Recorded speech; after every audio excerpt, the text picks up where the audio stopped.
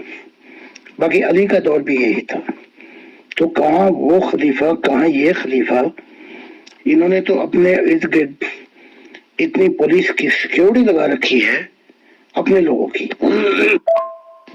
Protocol دیتے ہیں باقاعدہ، اور باقاعدہ ان کے نزدیک تو کوئی عام شخص آ کے سوال بھی نہیں کر سکتا، بلکہ چنتے ہیں ان کو، بھی سلیکٹ کرتے ہیں.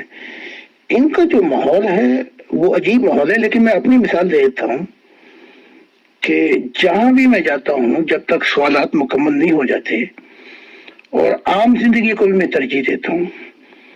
حتیٰ کہ جب ہمارے ممبران جب فلائر دیتے ہیں تو میں بڈھا ہو گیا ہوں، لیکن میں بھی سڑکوں پہ ان کے ساتھ چل کر یہ کام کرتا ہوں.